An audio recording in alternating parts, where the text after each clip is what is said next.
I ain't gonna say. I ain't gonna say. Gentlemen. I ain't gonna say. I see now. Use the boy that say. I was here resisting, biting my tongue, trying to come out. Oh, what to say? What to say? I tell myself I wasn't gonna say, and you go on and say. Anyway, gentlemen, how we doing? I was trying not to say. I can tell y'all what he's talking about anyway. Anyway, welcome everybody. How you guys doing? Hope you're having a fantastic weekend. You're here with us in the living room. It's myself, Andre, my good friends Philip and Mark. And as I said, you're here in the living room and you're on the We Global platform. Thank you so much for joining us. If you haven't already, hit like or follow on our Facebook page, on our YouTube page. You'll find us on Instagram and on Twitter as well. Just look for We Global and you'll find us, or West Indians Global as well. You can find us there. Welcome. Hope everything is going well. How are you doing, guys? You good, man? You? Doing good. I good. Now, you see, Mark challenged me because looking back at some of our footage, you realize that every time we come on, I always say, gentlemen. And so now he had that stuck in my head, right? And I try not to say, and then he got to say. But that's all right. That's fine when you have a thing. It's your thing. It's my thing. That's your thing, man. But my man, but when somebody pointed out that's your thing, all of a sudden you realize, for you? I didn't realize I used to do that all the time. And then now you're trying not to do it. You're and you're there you're conscious of it and stuff. Watch hey, Emily, how you doing? Watch back our shows and hear how many times I say absolutely. We all got our thing. Man. Absolutely. Yeah. If it's work, it's work. Hey, Miriam, how you doing? Hope you're doing well. You're doing good. Yeah, man, if it's your thing, it's your thing. I ain't got no problem with that at all. Anyway, we all up to, man. Don't hear pelting, don't we rain? Really? Really? Man, yeah, man. We raining all day. No. Today was warm-ish. Well, you know warm. What do you mean by warm in Manchester? I mean like 13 degrees Celsius. Overcast. Hey, Milton. And overcast, yeah. Yeah, but we didn't have. We only start getting a little drizzle now, but we good. We had a heavy one this afternoon, man, but past now. Man, the place won't warm up at all, man. I don't think and they say ain't yet, man. They say ain't warm up this week either. Right, y'all understand what's going on here at all. And I was out in the garden this week, I should have put some pictures. Hey, Michael. Where the photos, man? I should have had some pictures there, so but I should have put it some for you, but I ain't got none. I put it any. But I was out in the garden there saying, all right, just normal plants, man. This in the you can tell me about fruit trees and shit, all kind of things. No, man, I just it's just a simple question. What are you planting? Man, I don't even know the names of the plant. I just made the plant. I think I pick up some things that look pretty here. And I just looked at things and said, what kind of flower this is? Okay, the simple answer is you were planting flowers. Planting flowers, man. Yeah. No You're going to make it more than that simple. What do you think it is? Yeah. But all kind of stuff. Hey, Glennis. But yeah, man, we put up some stuff there, man. So at least it's raining, but it just won't warm up. That's the problem. Okay. Well, you can show me some pictures, man. It'll be good to see some evidence, Don't worry. I can show you. I got some evidence on my phone, but I can't even show you that because you ain't gonna even see that. You think you hide info? No. Y'all know that every year I'm a garden man. And I have to get my. I gotta admit, I didn't know that. Y'all know that. That's the start there. I don't know if you can see that. That's how it look when we start. Let me make your screen a little bigger. That's how it look when they start. Just so y'all. Okay. I got some good stuff there, man. Don't worry. Look green and. Yeah, man. I got some good stuff there. Look. Oh, look, I can show you there. Look. That's me out there. Look. That the wife got a few pictures of me out in the garden. Look. Tell Carol, take some pictures of me here quick. No, she didn't want that. Nobody can believe her outside in the garden. Let me see that line you got there. Yes, I see you got a little line cut there, man. Look there, man. Look at the precision of how that garden cut out there. So look, man. You make them cuts yourself? Of course. Hey, man, don't do my skills, man. Just asking a question. Wait, asking a question, folks. Look at me there. Look. Out there in there, man. I don't make sport. Out there in the garden, man. When you can plant some crops, man. Crops, man. Look, you crops come out yet? Cause I know you start planting crops, but out there too cold now. Them seeds must even come out yet. My sweet peppers, there's trend to come true, man. But thank you, Glennis. Glennis can see the green thumbs. Hey, Mariko. What? You see Just gotta peppers then? What? The just gotta tray? wash them with salt. Try. Let me see what Mr. Glenn is saying there. We can see your green thumbs. Green. Listen. Good Listen. enough. Listen. Gardening in brown I Timberlands. can see out in the garden like this. No, Michael. They might look like Excellent Timberlands or spot Scream, there, but Mike. they're just ordinary old shoes. They ain't the Timberlands. Don't worry. I ain't that fancy. I ain't that fancy. Trust me. I ain't that fancy at all. But no, man. I put down some plants there. Went and get some plants there the other day and put down some stuff. Decided to get a little design in the garden. The grass is looking a little bit green, you know. Because we do some renovations, so the grass will all mess up. But you looking, I can bring the evidence. Matter of fact, I can put up something on the page this week. Listen. Hey, Jamario, how you doing? Hey, Jamaria. Good to see Since you, you man. start gardening, what has it done for you? Has it made you think a bit more about the ecology and Jeez, you're watching the weather a lot more? Happy for the rain. I always happy for the rain. Once the rain fall, my girls would tell you when the rain falls, I'd be like, yes, the grass getting wet, or all that kind of stuff. Because rainwater, you could use as much pipe water as you want. All it takes is one downpour of rainwater, It's true. and it's almost as if That's it, too bad. and that's 10 wettings of normal water there, so It's from true. one shower. Yeah. Because everything is just changed, you know. So we had an all day rain yesterday and today. So we'll see how that goes. But I put another challenge to you, right? Which is? Next season. Let me let this one pass because okay, you're doing your thing with plants. Next season, Right, what you want to do? I want to see some crops, man. So wait, we planted the same thing and see who come out the better? Let me do it. What we doing? Yes. That's what we doing? Let me Feel do like it. you in this? Yeah. All right. Sweet peppers, passion fruit, lettuce, chives, melons. Whoa. Brenda, I know about all that there, Brenda. Brenda said she got an orchard. You understand? Brenda, you got 10 acres down there, Barbados. But she only sow the seeds, Sowing the seeds is one thing, but getting the harvest is another. This is true. All right, I can hold that challenge for next year. I good for that challenge, man. Good. Yeah. I good Good. for that challenge. We can do that challenge. And we're all natural because I want you mustn't put anything wrong in my soils or anything so and then I No, we organic, man. It's a big soil. Okay. Then you tell me I'm cheating.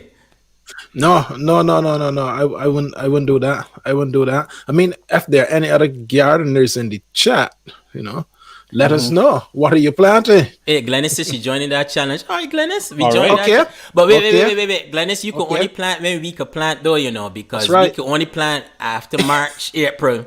We can't. So don't cheat. And as Christmas done, you planting crops, and then you see some Come with some things a big big so. sweet peppers in Yeah, April. yeah. Exactly. we can only plant in April. We only got a few months to get this thing going. So don't cheat. No, we ain't got the monkeys out here, Marika. Not on the loose. No. They loose. We ain't got them issues. We ain't got that kind of issues. You think we should get Michael Cumberbatch into this little competition? I feel so, man. He like come out the bedroom watching TV. Yes, 'Cause man. He's still in the packet since April. No, Michael, get them out the packets, man. You gotta do better than that, Michael, man. You gotta do better than that. Thank you, Glennis. Says she will wait. I agree with that. But we'll see how the garden grows. I just throw some stuff in there, and we'll see what come out. I think Brenda's suggestion there, a few pumpkins, could then make that into some conkeys.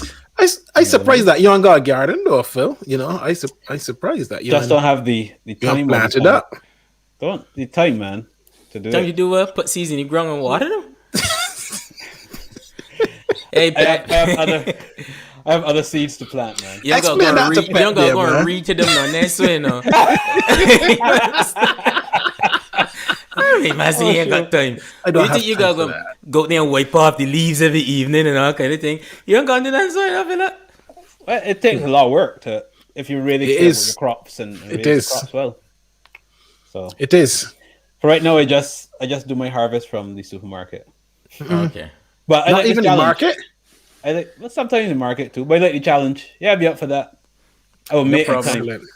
Excellent. I will Excellent. make the time and grow the One time. man we know that can cook all of them things is Philip. Oh yeah, for sure. He can cook all, he can make bread out of them, all kind of things he can make out of these things. So, Well, but you know that nothing ain't gonna waste. You know Yeah. that for sure. Some form of fashion hook or crook, for they can cook all these things. Yeah, yeah, indeed, man. I see Valerie there saying, yes, get Michael in the challenge. Yeah, Good. yeah. I think Michael should be in, man. He can come in. He can come in. Got the lava rock. He can come in there good. But anyway, what y'all get to this week, man? After all the birthdays, anniversaries, all kind of thing, what y'all get to? Man, just work. Just you know? Just You ever work. whenever you ask Mark, whenever Listen, Mark man. I think about work, all you hear is, Guy has Now a listen, stressful- you want to stressful come and job. try running roads in the middle of England? man, Come have a like, go, man. enjoy the job. I'm not saying I don't. Just get the pause and the sight. It's tough. It's tough stuff, man. Yeah. Yeah, but enjoy yourself, man. Don't worry yourself. Everything good. And if it's tough week, you always got me to come and have a chat and laugh. And That's all This that is kind true. of thing. This is true. that's I what hear about the friends green are fingers. for. You got something to look forward to. Exactly. Yeah. You got something to look forward to. So no big deal. Don't worry about that. How about you, Phil? This week at work has still been talking a lot. I'm part of the ways of working committee, which boy. is discussing about what does work look like when the switch when people return to the office and so on. Okay. Hey, So Jason. we did a few surveys and found that 74% of people were wanted to be or can work what we call agile. Agile means you can decide if you're in the office or out, and they're only about 24% of the people who have to be in the office, and then only Just water, Yvette. Trust me, just water. yeah, and then just 1% or so who will be working from home full time. Yeah, but what I've been doing is bringing my framework. Frameworks. Framework. How did I As know? if we doubted it. Yeah, and they've served they've They- been they serving done a them treat. really well. Yeah, man. Getting on a treat. Jeez, Yeah. all right. So Leon one here, man. You can Tell write me- a book, later frameworks, man. So the challenge that we had was, what does good look like, right? Okay. In terms of what? Good in terms of what? The work environment. What does good look or- like in terms of people returning to work? You know, if you're suddenly saying we are creating a flexible working environment that people are returning back to work, what does it look like? Because it's not about consensus, right? It can be we're trying to please everyone, but I saw this term somewhere that I really like. You don't try to make decisions by consensus, you make decisions by consent, especially if you're at work. You know, you because there's a difference between what people want and what people will accept for the greater cause, so to speak. So what good looks like is, what is it that people will accept as good for us, for the plural, for the collective of the corporation, as opposed to looking at the statistics and trying to figure out something that's sort of a consensus of what everybody wants. Okay. So the framework I came up with was we need to communicate good in phases, and the first thing is just spatial. Just talk about space, making good use of space as people come back in, because that's the thing you can monitor, you can observe it, you can see how your meeting rooms are being used, how your office spaces are being used. Right. And once people start to come back in, you observe that for a while, make all your communication about space. But then the second phase is social. People are engaged and interacting with each other. So then start to come up with metrics around how are people enjoying and finding space to collaborate and work together. Then after that, you can change your lens into more sort of sustainability and use of resource, right? And then finally, you look at economics, you know, because if you're using your space well, if people are being social and are making use of the resources well, then you can say, okay, how do we ensure that this is something that remains viable? And the outcome of all that has been? Well, we are starting the space journey now. So Space journey. Okay. yeah, but you know, in the UK, it's only sort of watching the government's regulations. I was gonna say, listen, as 21st of June, all I can get through the wind. It's about to work. well, 21st of June is sort of the line that Seriously. we have in the plan of, this is when people actually start coming back in. But the big fear is that, well, from tomorrow, the big fear Yes. is that we actually go back into a lockdown because we are. So it's just Well, you got the there's a variants, lot of right? uncertainty. Yeah. So Well, it's interesting because we having the same conversations, but people are saying, look, just assume that we are not coming back to the office. Just start as that as a starting point. And don't think we just coming back here to have meetings either, because it's not happening. So they want to reimagine the space, but I think we're taking some time to try and figure out what does that need to look like. But But don't assume you're coming back. have you all had feedback from people saying what they Oh yeah, what oh they yeah. want? Okay. We've done all these surveys, and I think the vast majority of people are kind of falling around no full time return, couple days a week. But what does that couple days a week need to look like when you actually go to your office? Who knows? Pet, hold on, Pet saying I'm a bully. Wait, is this Pet? Oh, that's a strong word. Pet, what you getting on me though? Anyway, Tell Pat I can take care of myself. That's mine. yes, Pet, you need protection. Help him out. I actually wasn't like gonna it. say anything. I just smiled. Hey, Suzanne, I just smiling. I ain't saying nothing. Well, we gotta wait and see what's gonna happen with the office and stuff. Yeah, it just will not be the same. I just think so, and I think Mark right. I think most people starting from the premise of, look, let's assume we're not going back in the office anytime soon. If you can. Well, Yeah. I guess when we say not going back in the office, that doesn't mean that no one is in the office.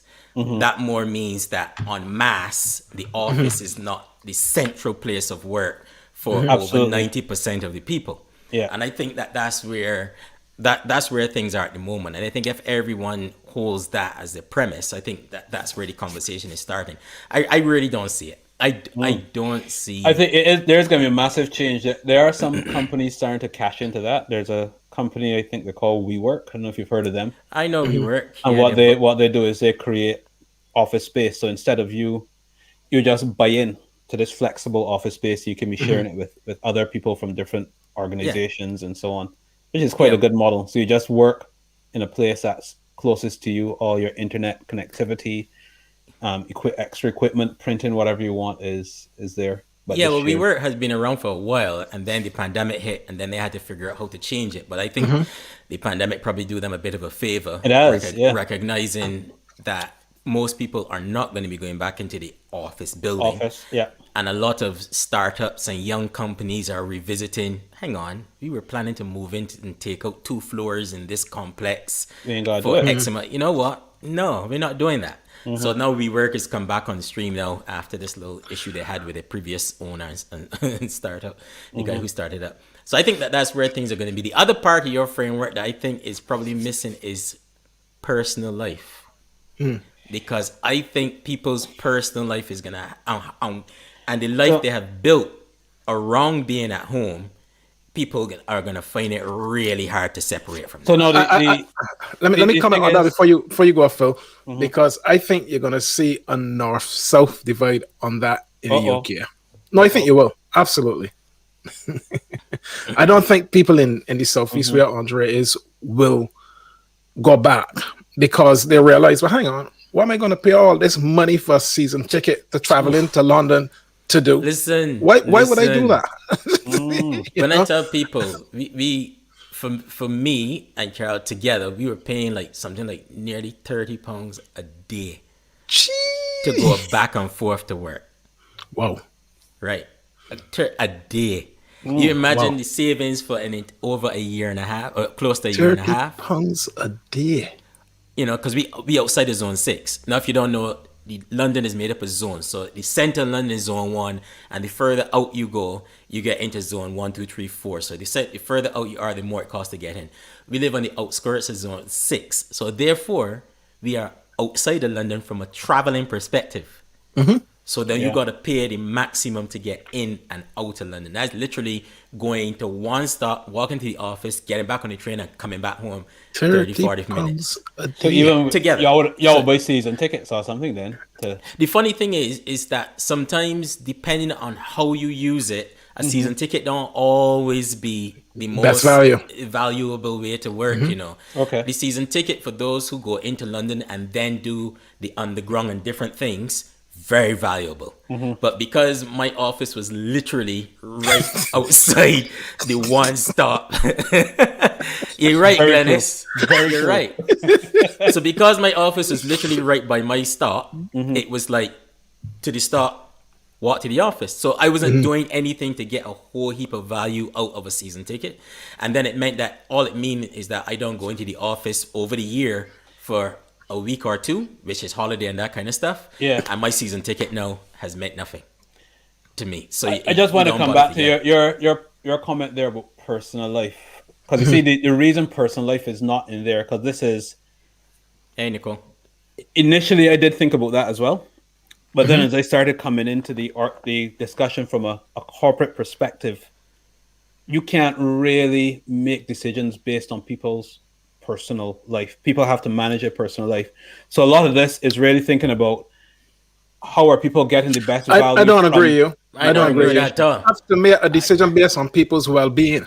People Yeah, powers rule that so thing. I But don't- that's I don't what agree that's with what that. social is. You make decisions based on people's well-being. You're always doing that, but you can't sort No. of I agree with you in normal circumstances, but this is a very different circumstance here now. So how would you manage people's well-being?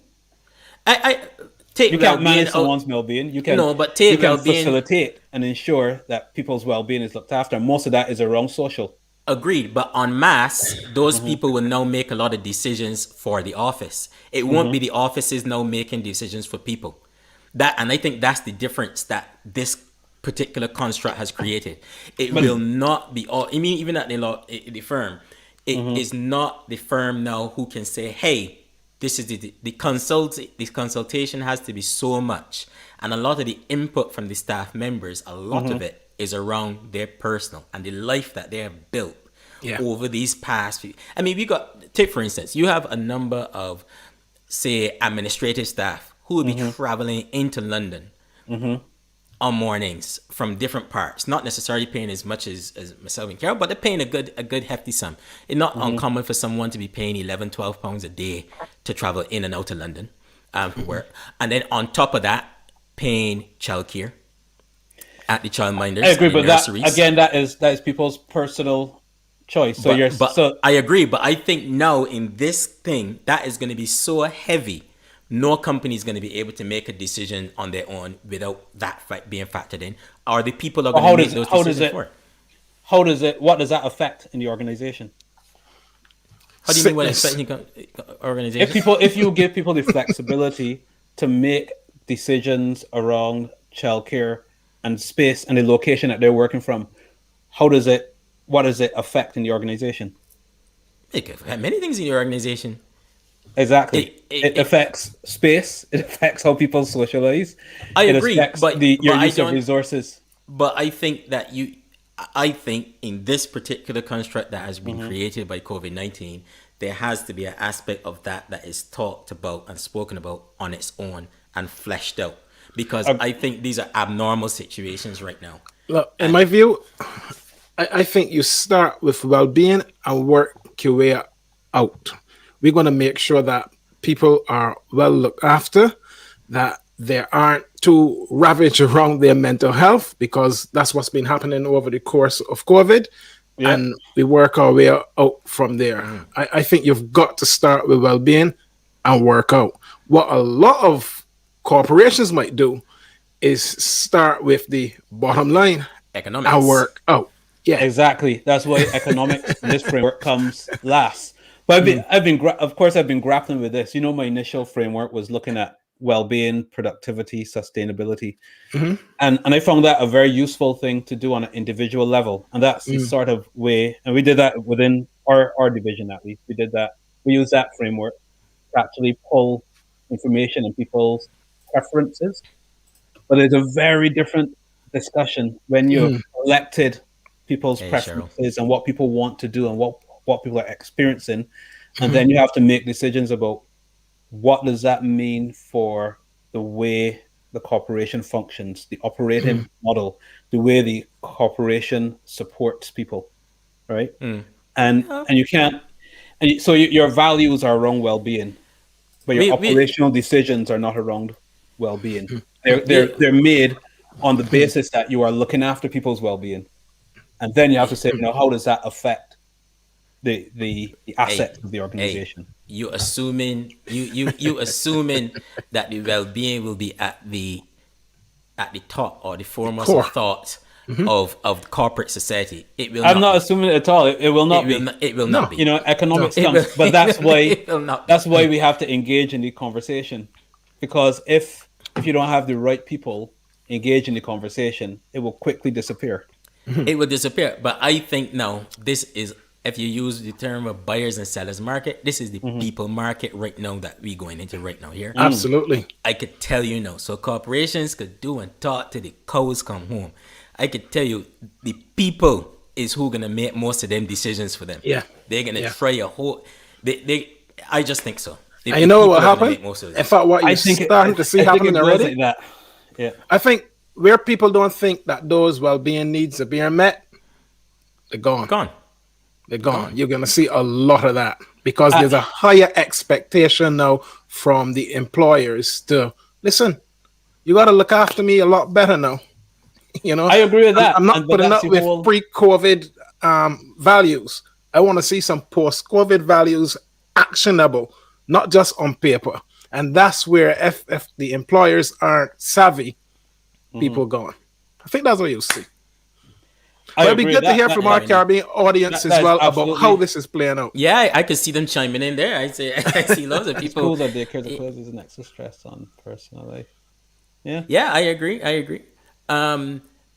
It is interesting because we see so much of it here, you know, in the firm I was working at, and so much of, again, the administrative staff, and they're just saying, you know what, we're not coming back in the office. I would come in ad hoc to deal with certain things, but by and large, no.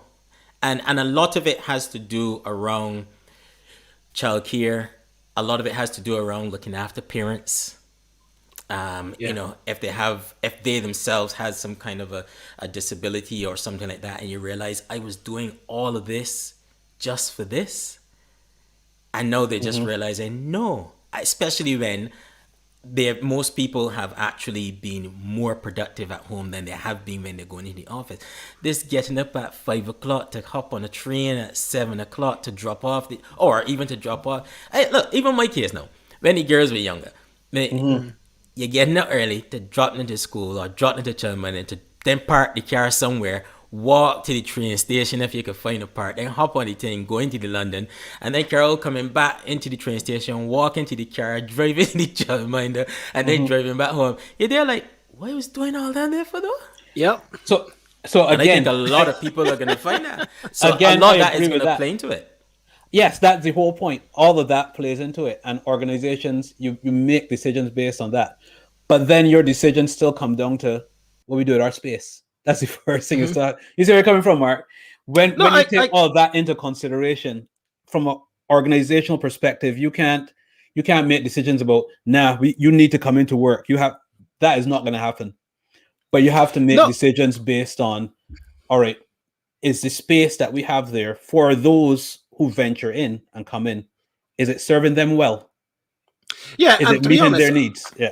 I think all organized, because we're grappling with the same thing. We're grappling with the exact same thing right now. How do we get people back in, and what is the right operation for that space when people come back? Because the job has been done for the job has been done for the last year. People have been getting on with the work, so you know we know that they can do that away from that space. So, what is the best use of this space now when people start to come back? Is the challenge For those who do, yes. Yes, for those who do. The rhythm with which they come back. You know, so Well, I mean, I'll give you an example. Like most days now, I would start cooking around. Aye. So I got my day broken down such a way now that I don't even know how going back to the you would start office cooking. would work. Okay. No, so every day, right? I stop at 1 o'clock, sort out the kitchen and stuff, start cooking for when the others get home. So I've kind of crafted that into my day now, so that when they come home, then it's ready. But normally I'll be jumping on a tram to get home 5 o'clock, tired, looking for something to cook, and it's like I don't need to do that, right? So I completely reorganize my day, and I want to keep that. And a lot of people being, even with talking with some friends earlier today, they were saying this is the first time, meaning the last year or so, was the first time as a family they've been able to sit down together and eat in the evenings, or even sometimes at weekends, and have breakfast. It's just certain things that have kicked into people now that are now taking higher value over just doing a job. And the thing is, again, it might seem that that's the majority, but I know. I don't know. I'm not saying. Of course, so many people who are. I just cannot wait to get back in the office. Well, the point, people who live alone, people. No. I completely who are agree. Quite new to the organization and haven't yet made connections with people. People who don't have adequate working space and a way to separate. Agreed. Noisy children from a quiet working space. Oh man! So there are just so many variables when it comes to people's personal lives. Which is why you still have to make decisions that are across the board. For serving options. people. Options. That's a favorite one. Yes.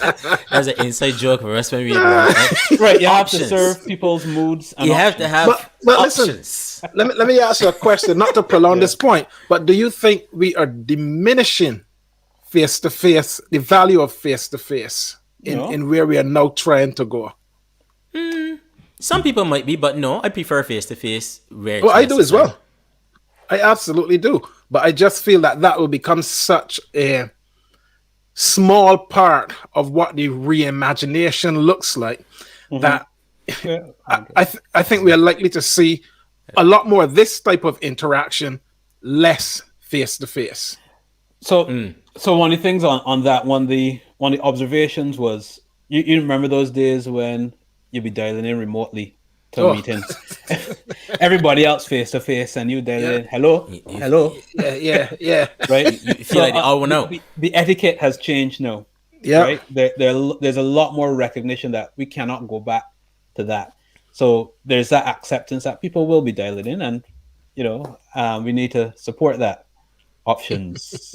It's always a good option to support. Inside joke. Yeah, indeed. But good point. Go back to that point that was made by Valerie there, because I think this one here about teachers. This is something that I've been seeing in the Caribbean newspapers consistently. This challenge around schooling, and it keeps coming up, and I feel as though we've got a generation of young people in the Caribbean right now that are so far back, and how they will recover, I don't know. It's going to be really hard to see how they navigate through the challenges ahead. So when you say far back, what do you mean? Because they haven't been able to engage effectively in education for some of them for almost a year. I think that's a hard one to say, because really, really on this one, they've engaged. Let's see what they say in the chat. They've engaged differently in education, but I think I think if you try to keep comparing, Phil, education, this is not engaging. This is lack of engagement or the availability of the platforms to facilitate it. We've had so much different responses from children themselves, and there's me speaking as a school governor, there you go.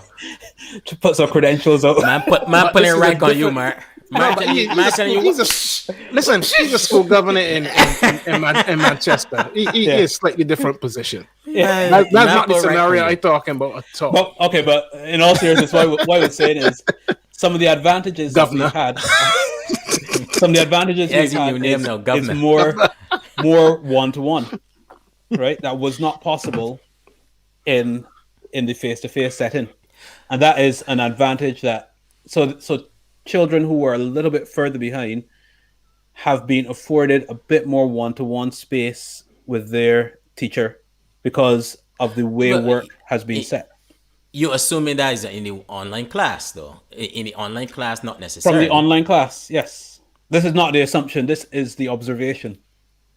So there are some. It's not perfect, but the point I'm making is, if we keep comparing online to in classroom work and saying, "Oh, it's not as good as that," we'll miss what's good about it, and that's Not, the whole point. but that's Find not the the good. Yeah. that's not the point I'm making. I'm saying that we have a generation of young people who, what Glennis is saying there, they don't have the access. So there's no comparison to draw because they're not getting the education. Oh, that's a different point, though. I think That's a very different point. That's Yeah. a different point from what you said before and what Valerie was making before. I think access is something different. So access is something that you got to deal with as well. But I think I don't know if you can make a blanket statement of a lot of children who are not being able to move forward because of this time period that we just had, or that or we're still in. Because I can't say we just had that we still had, we just had, or we're still in over the Caribbean and different places. I think some time will tell. Has it impacted many? Of course, I'm sure it has.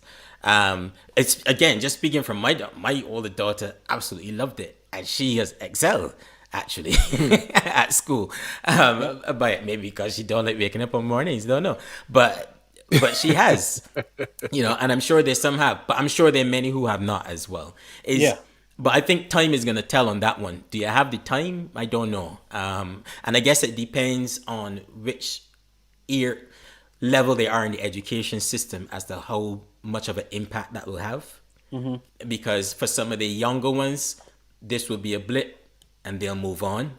For some of the older ones, it may have been a huge challenge, and they just may at the critical moment, the whole thing come crashing down, and they're not being able to achieve their potential at that moment, and they might take some time to get back on the on the horse, so as it speaks. Jamar was saying something there, or the children have to be self-directed or have excellent parental support.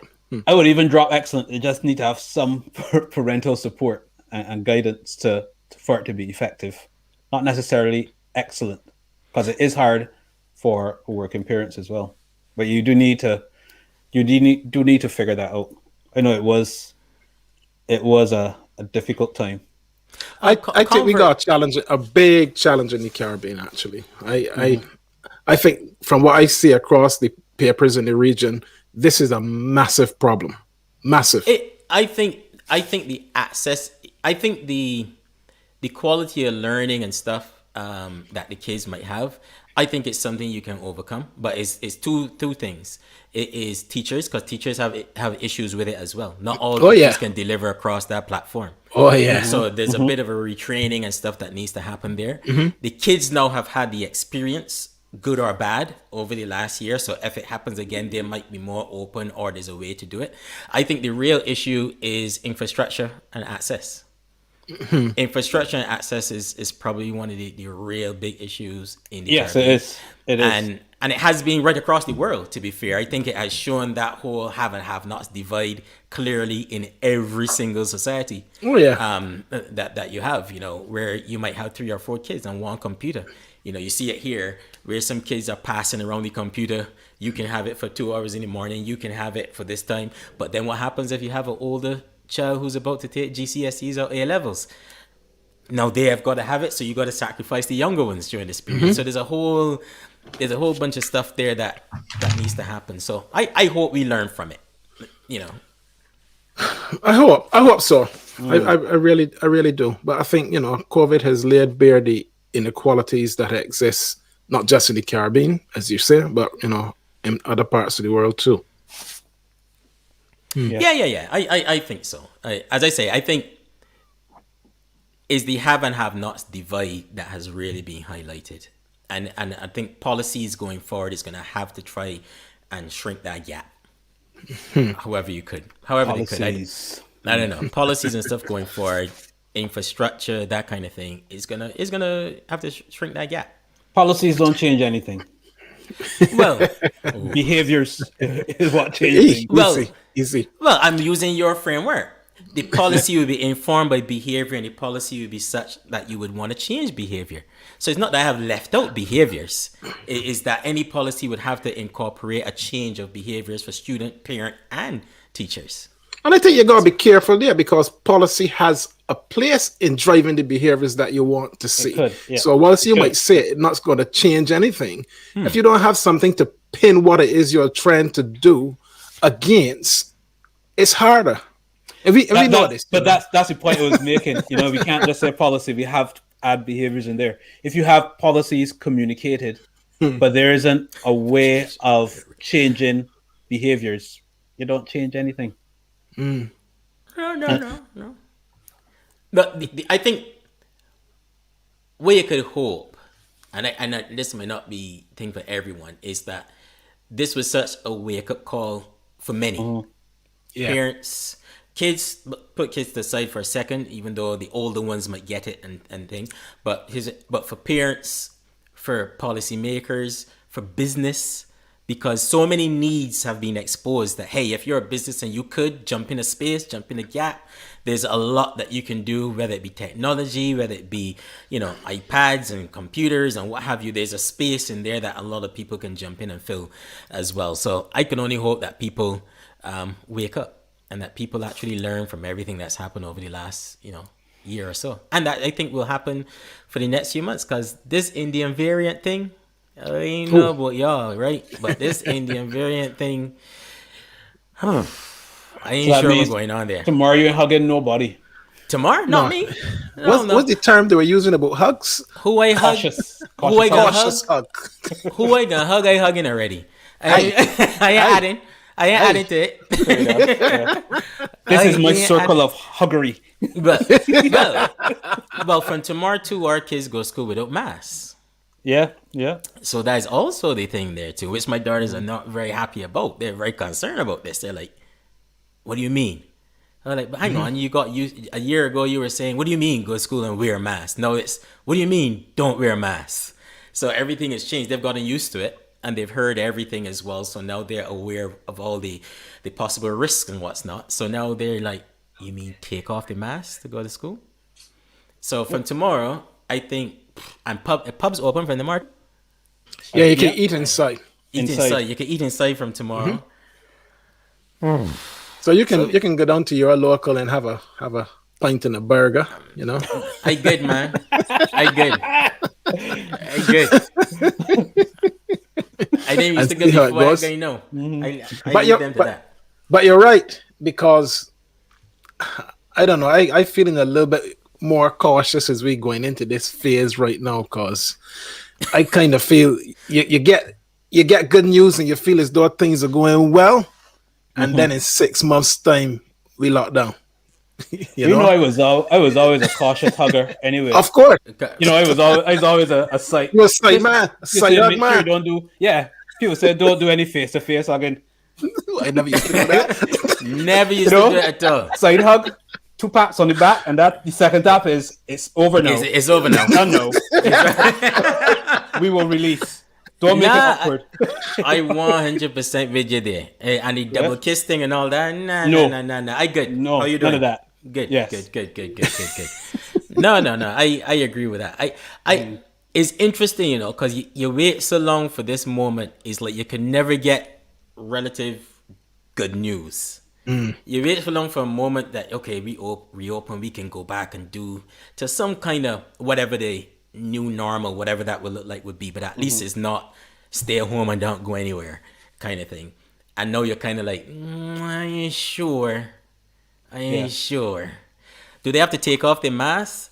I don't know if they have to, but they don't have to. They don't have to wear them in school anymore. They have to wear it. Yeah. But I don't know if they have to take them off. They probably could still wear them. I'm sure there are probably some kids that would still do it. But they don't have to wear them at school anymore. Yeah. So that's the direction. I don't know if you guys saw the Paris' post on Facebook, but she's one of those who's very vehement. Don't come near me if you haven't got on a mask. So she also said her mustache is showing. Oh. You see, now, as three fellas here, no, we can't comment on that. Too much. Yeah. I was like, what do you say to that? I don't See, know. I can't She go said tell it. she that she mustache showing, right? Yeah, exactly. I can tell she She said it. I just read it. You could. Yeah, she said it. But maybe no, you can know that she's open up to us that she has one. You can say, oh, yeah. But you These go are some first. products I use. Oh, You wow. you go first. You go first. I'll let you do that first. Not me. But it's interesting, you know, and we see what's going on in Trinidad now as well. So, Oh my word! oh, Trini, I know someone one day, man. What are you doing? What happened? Yeah, You're getting better. that's quite a Again better, again better. You What are you almost had me doing? there for a minute. I so I'm practicing for before today. I practicing different accents. Trinidad, come on, man. What are you doing? Stop this zesting, all these kind of thing. Behave for yourself. Or as my man would say, don't jackass the thing. Don't jackass the I thing. didn't like that. Oh, you. Behave for yourself. No. No, I mean, you know, it's real painful to see what's happening in Trinidad though, because I know they tried everything to keep it under control. Yeah. They had some hard and strict protocols and what's not, but it's a virus, you know, and you know, as we were discussing as well, they're also dealing with the issue of, you know, Venezuela and illegal immigration and that kind of stuff as well. So they got a added variant that the rest of the region does not really have, really. So they have that. How attributable you can put it to that, I don't know. So don't let me anybody Well, say that's that what their newspapers are saying. don't let me say I blame Venezuelan. So please don't let anybody say that I the boy doing that. Certainly what I've seen in some of their papers. Well, Trinidad is an interesting study, you know, because you go back to May 2020, Trinidad had some of the harshest restrictions in the region, not even allowing their own citizens to come in. But you see, it is not the policies, as you were saying earlier, Phil, actually. It is not the policies that Don't change a actually thing. bringing the change. It is the behavior of the people. There you go. You see, you can lock them all you want. You can lock them all you want. But if people still sneaking about and buying food and having the little parties on the side, Party, man. I doing see is some the parties and thing, man. Like, you can keep your borders closed as Things much could as you change, want. but it's changing the direction that your policies are defining. you understand? That's the whole point I was making with that. But yes, exactly. This is the challenge. But you know, I see Rowley giving his speeches and stuff, and he on there, and you can tell. I kind of gauge it. I go on a different platforms, so I might try CCN and different TTT news because I like to see how many people in general watching, and then I can do a multiply on that. Man, you see these things. You see thousands and thousands of people hearing this thing. Next day, party. Like, wait, anyway, who actually listening? It like this here. Where is? Let me see if I can find it here. It like this here. Look. As of midnight tonight,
I couldn't Hey. help but take that from That is Mary Augustine. Best ad I see. Yo. Oh yeah, stay home, man. You know that's the thing, because I hope he was. You almost wish he was giving that message at 11:58, because you know what can happen as soon as he give a deadline in the future. As of people going, turn off the TV, supermarket. What is about? As soon as people get the announcements, they're going to go and do some shop. What So is? this is my What the theory? theory. I have no clue. My theory is the way it comes down to the way things are communicated.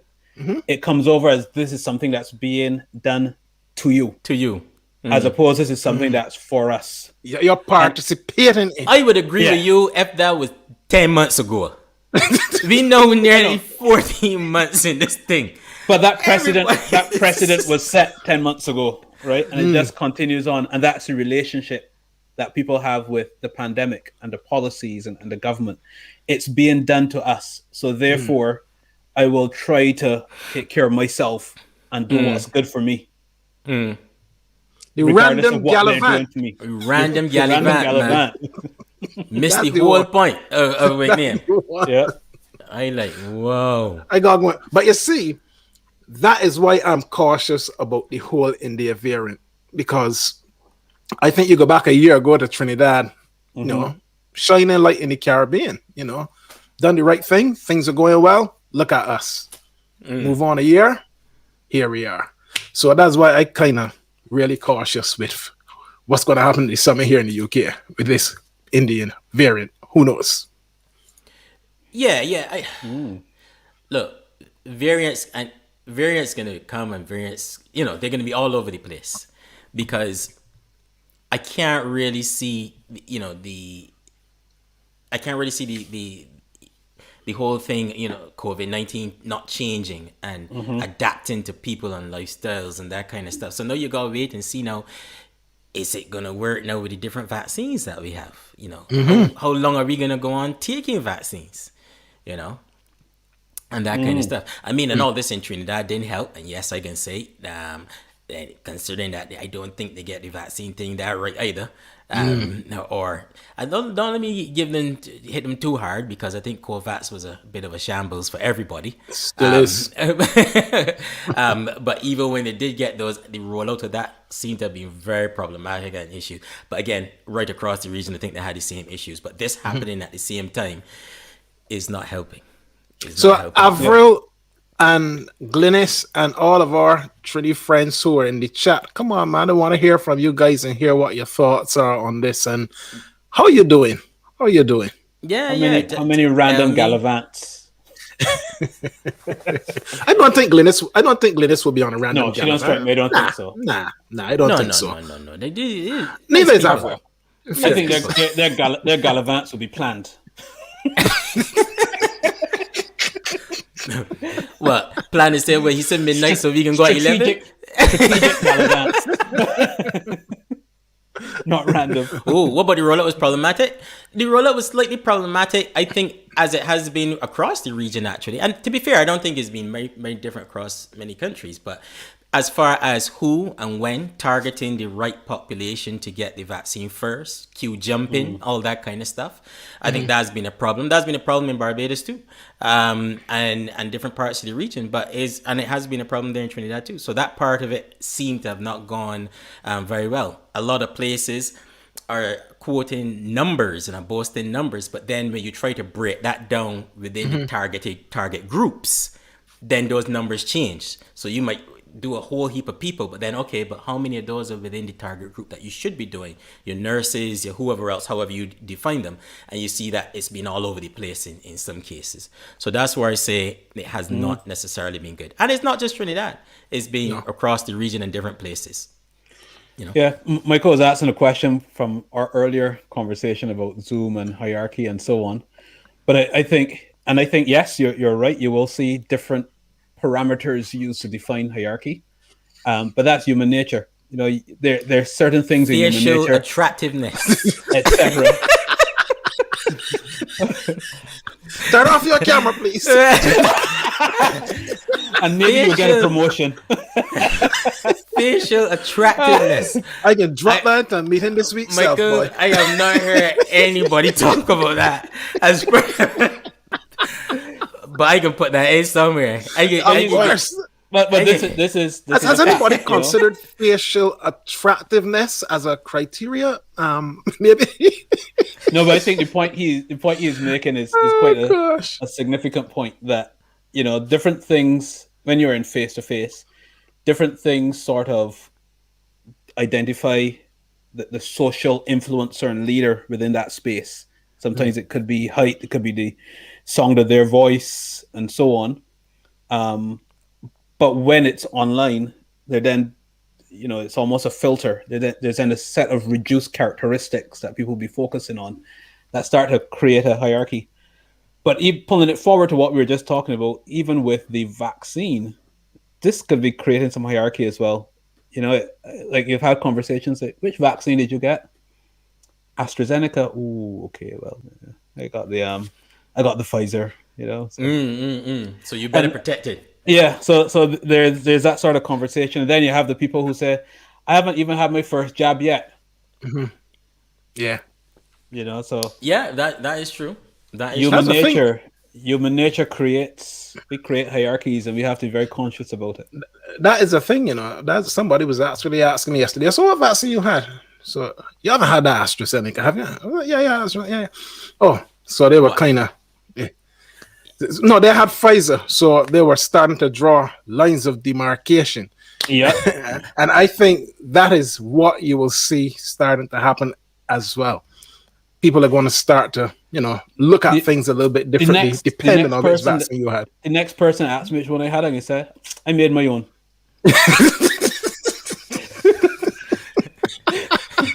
I just met one.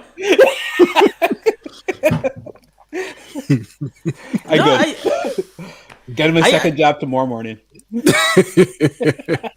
I'm waiting to hear when I can get my second jab. But anyhow, I good. Look, these are just some crazy times. I see even recently as well.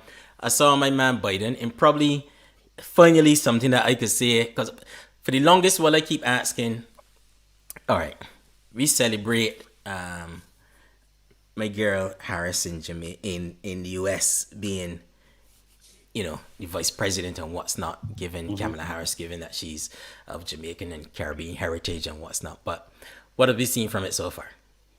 And one of the I think a worrying thing has developed here, and I haven't really heard a lot of people talking about it. And I think this is where the culture of media, and by media I don't mean news. By media I mean Aldi vaccine. I didn't hear that one. Called Oxford vaccine, the Aldi vaccine. The culture of television programs and what's not. I used to watch it. Y'all watch a picture called The Last Shit. I like it. It's a picture a few years back. I think the series finished now. But The Last Shit, the premise of the whole thing was that these naval guys coming back from a mission, well, they had to take a route to get back to the US, of course, everybody that saved the world from the US. Of course. So anyway, they're coming back. But while they were at sea, their radio and stuff went out. But during that time as well, this whole virus took over the whole world and killed hundreds of millions of people, right? While they were at sea, which is the whole thing about the last ship. So now they're the last ship that's at sea doing stuff. They just so happen to have some medical this and medical that, and when they finally reached back port, people dying, so they were the last hope and all this kind of stuff. Anyway, long story short, they create the vaccine, went out there, saved the world, give it away to everybody, share the technology and let people make the vaccine, people who were still living and all this kind of stuff. Hey, we as a people, we believe in that nonsense, because that's the kind of thing that is come through the TV screen all the time. I start watching this foolishness. Now, during this whole thing, the Americans decided, and the British, by the way, and the Germans, and the Canadians, everybody loved the pretty boy out there, so in Canada, but he ain't give two walkouts about we. But anyhow, they had stopped other firms from making the vaccine, i.e. they held the patent. So they refused to allow the patent to be open so that companies that don't own the patent can make the vaccine so that people can get more, jabs in arms so the world can get over this thing. So Biden has finally come to the table and said, you know what, I agree that we should actually open up the patent so that people can make it. But obviously a lot of people against it. And I hope we realize that nobody ain't coming to save me. Nope. And I think this is the thing that we as a region got to realize, and many people across the world realizing it as well. And but we got to realize nobody ain't coming to save me. We need to get our act together as a region and start to do stuff and put our money and investment as a region into things that are for us. And get all this insularity out of the way and start to operate as a region. Otherwise, this whole thing can fall to pieces. We already see how the vaccine stuff, how everybody doing their own little bit. Yep. Everybody going to India separately to get a little vaccine from them. The COVAX thing didn't really work out as good as it should have been, even though we see some deliveries come in there. But we gotta really understand that we gotta look out for ourselves. And I ain't sure if that really hitting home when I listen to everybody talking. No, I ain't it sure if isn't. that really hitting home. This is our moment as Caribbean people to reset how we work and how we want to work going forward and the things we want to support together.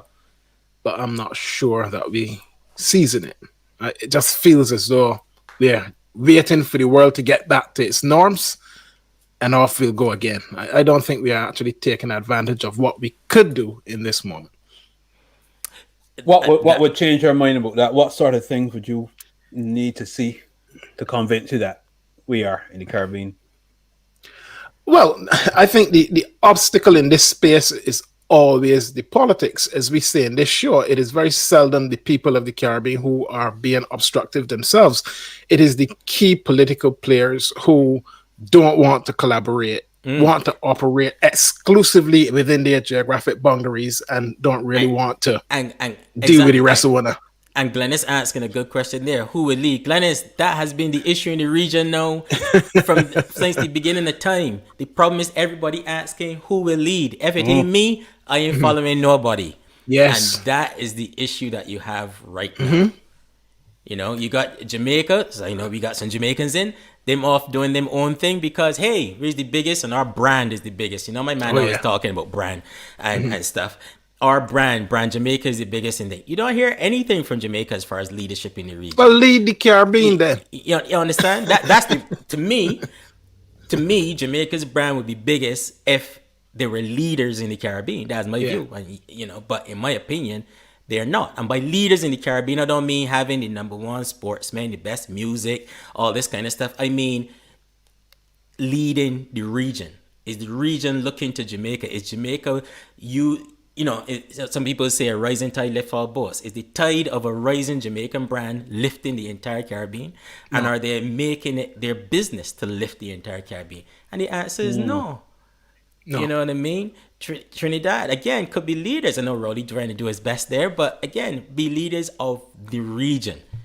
I think that's the most disappointing thing that I've seen so far. Yeah, and that's the answer there, Phil. It is the politics. We cannot get past who will lead. There's a real immaturity in our democracies that hasn't allowed itself yet to put that to one side for the betterment of the region. And if it can't happen in this moment, it will not happen in our lifetime. Guaranteed. Ain't happening. Ain't happening. We can't seize it now. Sorry. We When all will be you? there waiting for your last shit. And I could tell you one set of people they ain't sending the patents to make the vaccine is we. Yeah. And if they do send it, we can't make it because they ain't to make it. Here's the thing, right? The people on whose coattails we tend to cling to, you know what they value most? Good governance. That's what they look for when they want to pour the money into places. Blocks of nations that can cooperate and that are doing things together. Look at us in the Caribbean. We are so small and so individual. We can't get together. Just can't. So this is our moment. But it's funny you say that, because every prime minister across the region during this time, especially when they were talking about sourcing vaccines, were saying singing a similar message. We're so small. I hear me Motley saying we're so small. When we go to order, they're not talking to us. They're not listening to us. I hear they all sing in Trinidad, is the Minister of Health, saying exactly the same thing. I hear guys across the OECS saying the same thing. And they're like, but y'all don't see the answer for this yet? Why y'all trying to order 50,000 here, 40,000 there, 20,000 when the people dealing in hundreds and millions? Idea. What if you were actually make CARICOM work and try to do something as a block? In which case, you're giving millions now, and it could be tens of millions in art. Anybody thought about that? Anybody? No. Well, I wouldn't give them a disservice to say they haven't thought of I it. suspect it's being thought about. Something is stopping it from happening, and that's the issue. I would tell. Look, I will go and say there's bright people. I nobody would never tell me that me and Martin and Barbados is not bright. The challenge- British women that I've heard and that I could see. So The it challenge must is have that been there's- spoken about. There's a question that comes before who will lead. 'Cause I think that is the problem. That is that's one of the problems is kind of accepting who will lead. But the question that comes before who will lead is what do we mean by lead? What is it that we mean by leadership? And I think maybe we might be still at this stage where the vision and the expectation of leadership still needs a bit of work Defining. and definition before we can say who is it that will lead. Because if you have this sort of dominant command and control vision of leadership, then you will always fight against it if you are separate sovereign states, right? So, But if you so hang change on. that a little bit, Hang on. Go ahead. We look at Europe, right? 20 plus nations. How could they do it? These guys used to fight against one another, man. We never fight a war in the Caribbean. So how did Europe do it? Bring 20 nations that, still Different largely languages. don't like to get on with each other still, even to this Different- day. different Don't talk the same languages. language. How? Because they can see the bigger strategic picture, and And we can't. We can't. No, we can't. That is actually the damning point. Actually, that's the point that I can't get my head around of how we can't see it. So- Yeah. but and When you even finish, before Andrea. leadership, Phil, even before that, there's a step even before that, which is who are we? Where That's are very we? true. Yeah. Where are we going? Mutually, how can we get there? And what do we need to do to get there? that's very good. And Yeah. the point is that we never take the micro politics out of any decision we're making. Yeah. And until you take the micro politics out of the decision making for the benefit of the country, the region, and to move forward, it will always be. So we always, as Mark always saying, we always thinking in 5-year blocks and saying, well, my party, GLP, What can my SLP, term deliver? BLP, SKN, whoever it is. Ridiculous. What have I done in these last few years? What have they not done in the last whatever year? So there's never a golden thread that is going through each country and therefore going through CARICOM in a meaningful way. I'm sure there's some stuff that CARICOM do that's well, but to me, the meat of the matter is moving forward as a block on the things that matter, and they're not. I think that's really well said because even thinking back to Europe, I think their conversation shifted from equality to unity, which is a very subtle distinction. You can talk about equality in various domains. You talk, let's go after equality, and it sounds good and noble, but it doesn't really get you somewhere. But if you talk about unity, that changes things. That changes behaviors. Also changes your policies, but it changes behaviors because you're now going after something that encompasses people with little and people with a lot, nations with little and nations with a lot, and it doesn't matter. It doesn't matter which party comes into power. Yeah, absolutely. There's because that there's that working vision and of building. we're working together. Yeah. And And winners that's and winners and losers, because what we I think instinctively gravitate towards is who may lose in the relationship, because we might, if you start from a stronger position in a relationship and it look as though over the time I might lose, I'm not coming to the table to start with. But there's a way that you have to package the unity to show there will be winners and losers, but across the board we are all winners. And if you can't get that message across in this season, man, I fear where the Caribbean will be in a decade's time. Honestly. Yeah. I think that's a big issue. A big issue. It is. I It is. just don't even want to think about it sometimes, because it's just one of them things that you go like, I just ain't seeing no movement on it. And if there is movement, there's a horrible job at communication that's happening. let me give you a little bit of benefit of doubt. if there is movement that is happening, Tell the the, people. the communication of it is absolutely diabolical. So they got to figure a way to communicate that on the things that matter, on the things that matter. Because I think anyone from CARICOM now hearing this conversation would jump in. Oh, but we are working on agriculture. Oh, we are working on the regional security system. Oh, we're putting. I like okay, all that's good and fine, but in this time of things that matter and things, we don't see anything that's happening. It's good that you're doing all that stuff. That's good to hear. But the meat and potatoes of it, when you get down to it, it is certain things that really, really matter to people to see that unity moving forward. And when you had an opportunity to deal with it during this time, it was not there. You know, Sad. so that is interesting.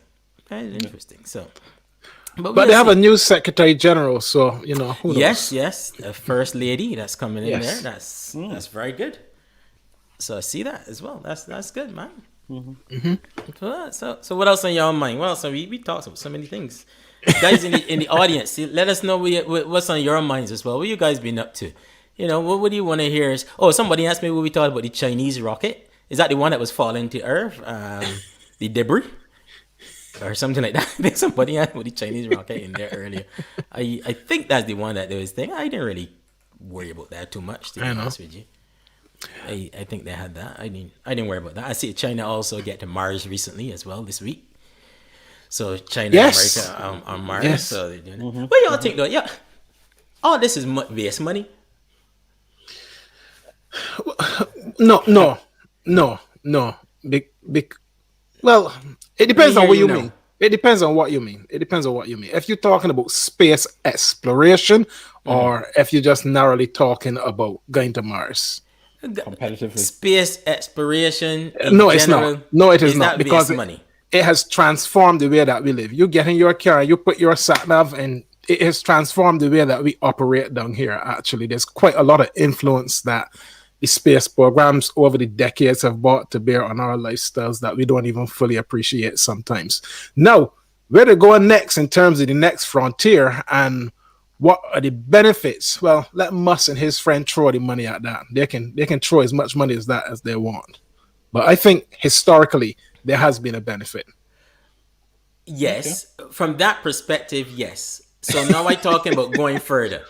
Well, going further, Why need to go and see what on Jupiter? Why need to go and see what on Mars? And I say that in the context of the ills that we already have on Earth and the amount of money that is pumped into these things, and a lot of it is philanthropy as well. This is people with money to giving burn, man. hundreds and hundreds and hundreds of millions of dollars at this, but then to feed some people, and at the same time you got a whole bunch of nurses going to pick up food bags. yeah. You know what I mean? So is that kind? I talk about the context. So that's like one of those things that I say.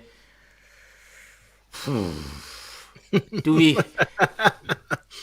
I don't know. I think the whole exploration and the amount of money that's being thrown at it is questionable. But for those people who are throwing the money at it, they might tell you, there's a huge benefit out there to be derived. Some of us can't see it, but hey, that's what they'll say. It is capitalism, of course. But my thing is, Elon Musk thing is that we should be colonizing the galaxy. To do what? To mess it up like how we messed up down here. I tell you what, Elon Musk, pour some money and some thought into solving the issues here, and let me see you doing some stuff. Yeah. Then you take the excess and go on to Mars and Jupiter, wherever it is that you believe. If he think he come from one of them places, because the way how he's taught, he I just want to say that that's not the position of the global.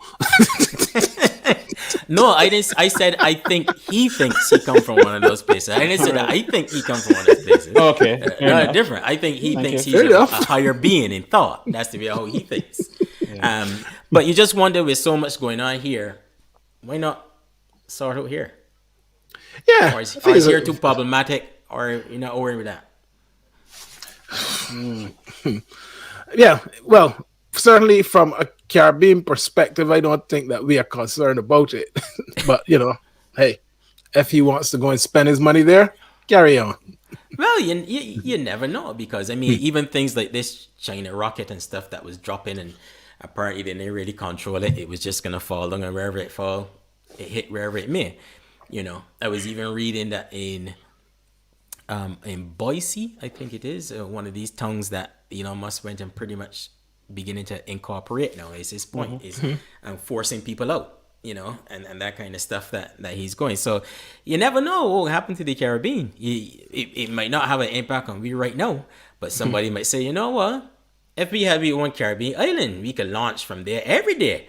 And then, And we love to travel. Exactly. So,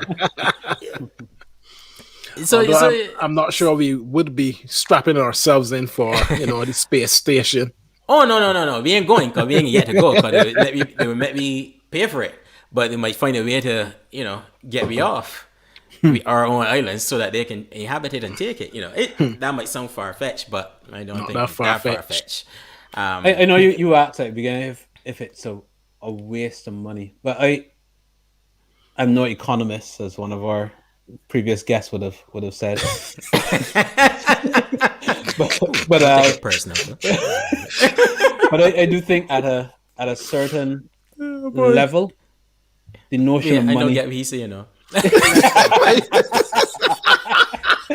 10-second delay. Are you slow? Radio station bar here, so no. I just think at a certain level, money doesn't really is meaningless.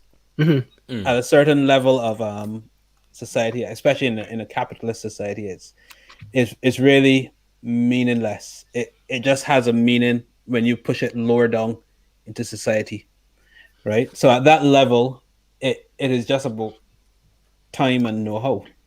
Yeah. Do we have the time and know-how and, let's say, consent from the governments that be to do this, their support and their backing, and that's really it. The notion of money and funding that just turns up. Well, I suppose we'll see how that one goes. Yeah, but on the point of travel, I mean, it would be good to hear from our guys there who's eager to travel, and where you're looking forward to go, because one of the conversations, and I don't know, I don't really get this, but this is a conversation that is dominating the UK at the moment about where you're going on summer holiday. Oh. No, I am planning on going away on summer holiday. I'm flying nowhere, but there seems to be this obsession with people wanting to fly somewhere. Holidays in the UK are a fundamental right. You should know that. It's true. It's a holiday. Listen, don't get between Europeans and their holidays here. Man, I know, but I mean, thinking about, you would think about flying somewhere this summer. I'm going nowhere. I get it. Where Didi says she going to Germany? Really? Wow. You want to cruise? I ain't saying that you don't want to do these things. It's a matter of how high up on the priority list at this time to go even this year, actually, between now and the summer, or now and Christmas and what's not. To visit son, I really like to see that, because if your son is over there, you want to go there. But if Absolutely. for reasons, and I could see myself going home to Barbados as well. My mom is there. But as far as just a holiday, hey, I need to go and lie on a sand, lie on a beach. Having said that, though, Mark, some people would say, but hang on, again, well-being. Some people need to get away. I got a Dorset. Go to Devon. Go to the Lake District. But mentally, as long as they're still here in the UK, they may not feel as if they've gotten anywhere. And that's connected. Yeah. And that's really the thing it is. Personally, I good. Well, I would want to go somewhere, don't get me wrong, but I good. I have Venice and stuff on the list that we was going to do, but I got to leave that for now. Although I see the Italians back out having their Francesco, what is call it? The word? Francesco dining and that kind of stuff. Eating outside, basically. Oh, okay. Yeah, I feel it too early. I feel it's a little bit too early to be making those kind of decisions. So I happy to stay put this summer. And Phil, if you want to come down, man, you were seriously planning on coming down. we haven't seen each other face to face since December 2019. We have not. Yeah, And we gotta do one of these face to face too, you know. We gotta do one of these here live when we in the same spot. Can you imagine? Yeah. But we haven't. By now we would have seen it actually at least 2 or 3 times between now and then. And then this year we gotta see. Well, let's hope December happens because my kids will not let me live if that does not happen. Yeah. I got asked about it up to yesterday. Yesterday. So that need to happen. Yeah. But yeah, hopefully, you know, by Christmas, hopefully, fingers crossed, all prayers up. What's not? Let's hope. No, we can't go another Christmas without getting together, man. No. We can definitely go get together, man. Yeah. Definitely. What is this? Did he say devil may be more deadly than Barbados? You got that right. Very true. Very true. You got that right. But we had nurses there happening recently as well. And I just wanted to say while we are here, thank you to all our Caribbean medical staff and medical teams, doctors, nurses, everyone, but especially the nurses. The nurses had a huge burden to bear over the last few months, like year or so. So we just wanted to say thank you to you guys, and well done. Yeah. Yes, I think that is appropriately said. So we put something on? Yeah, put something up, man. Yeah, man, let's put something on for the nurses.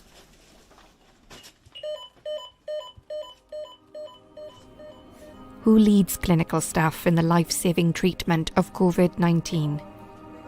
Or is responsible for residents' well-being and the treatment of complex health conditions within care homes?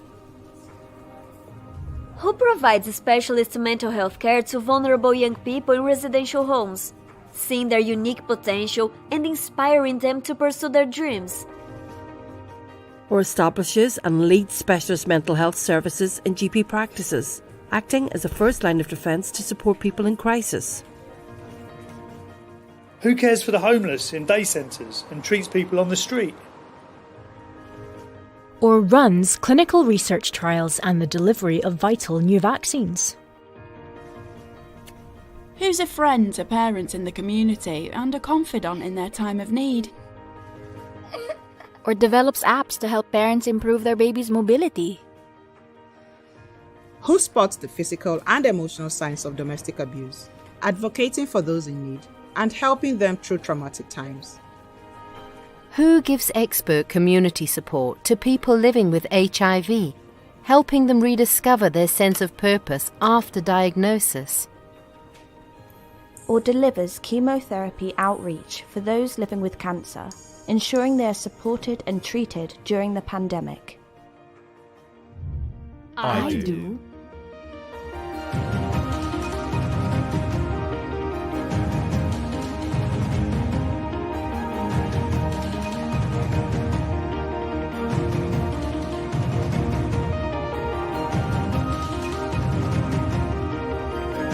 I am a nurse.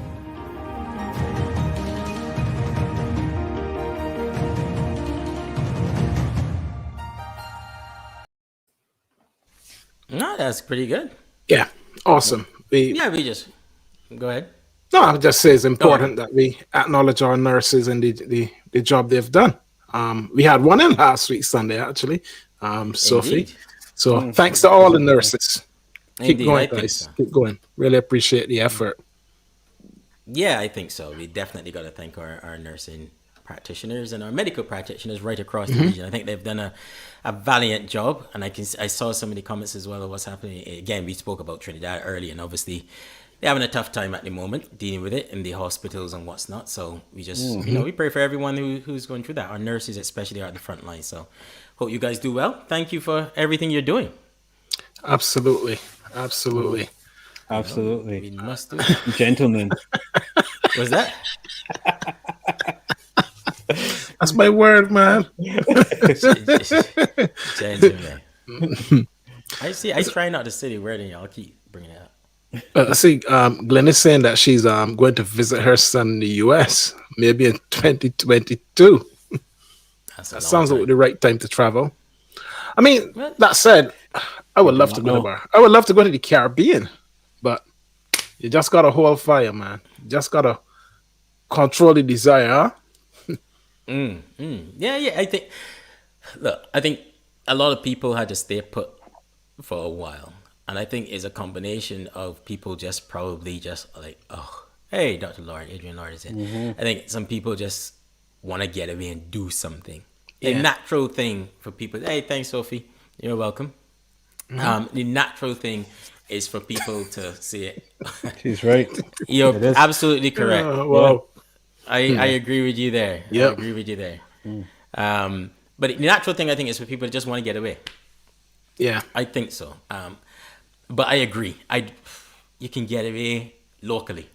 By local, I mean, it's a big place. You can drive, if you're up in the north, you can drive down to Penzance or something like that. You know, and just get away in it, because it's a different country down there in Cornwall. Oh, yeah. You know, and completely just get away, and vice versa. If you're down south, you could drive up north, drive up to the Lake District and have a walk around and a saunter about. Again, if you're from south, up north is a completely different country. Again, or maybe do some Scottish Isles or something. Yeah. Do some Scottish Isles, or Welcome which is to the something I Peak want to do. You District. know, I want to do a few Scottish Isles, man. I want to. Get yourself up to the Highlands, man. Yeah, man, I gotta go there and wear a kilt and thing, and that kind of stuff. Like, I feel full, proper kilt too, not no halfway. I going full, breezy, everything. Yeah. I gotta get it there. We will wait for that. Huh? Man, I can do the full shebang, man. Breezy, ear out, everything. I don't But know, you know. I don't we know. know I think every kilt belongs to a specific family and so on. So you have to watch out that you choose the right family. I sure they got tourist skills. So I gonna get the tourist skill that ain't gonna Generic. offend the body. Generic. Exactly. Of course, it's Scott. Of course. And they can go for put on the long socks and all that kind of thing, and walk Bagpipe. around. And bag, You better not bag. you better hurry up. Because you better hurry up, because soon from now there might be a border. That is true. They not knees. My knees good, man.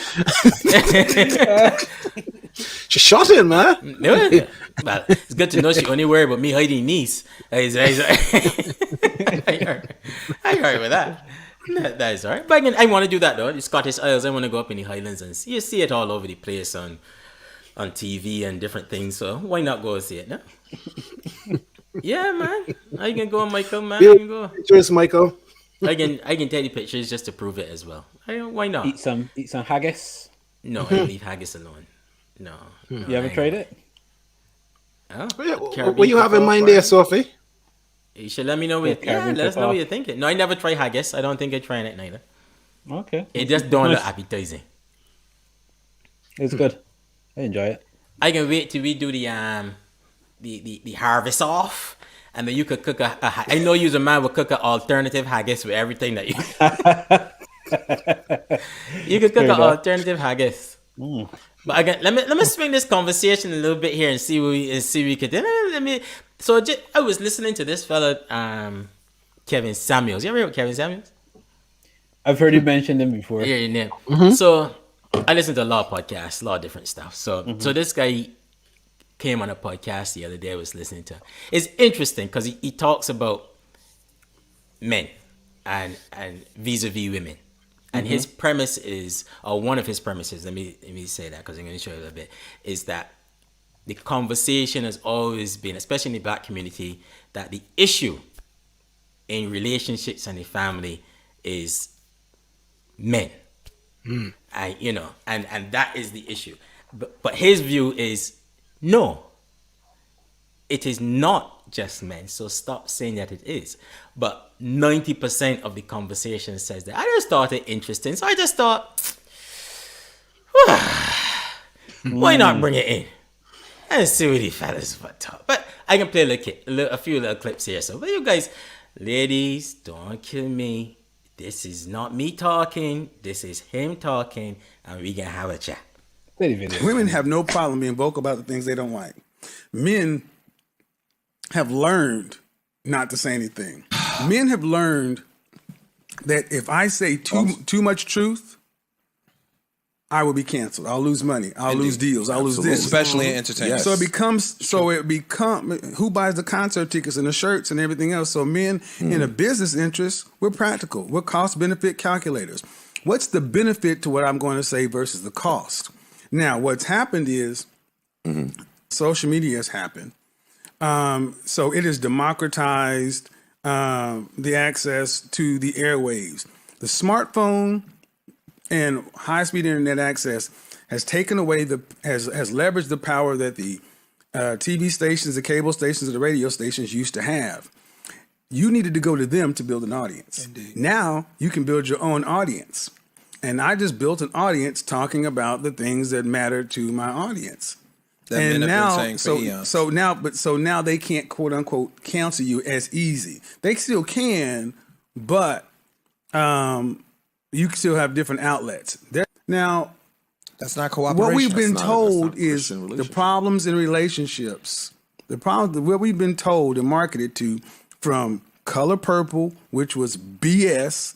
There was the controversy around the Color Purple at the time it released. Go look at it. Still on microfiche. They said the impact that movie's had on the black culture is been catastrophic. Before 1965, we were married at a rate of 80%.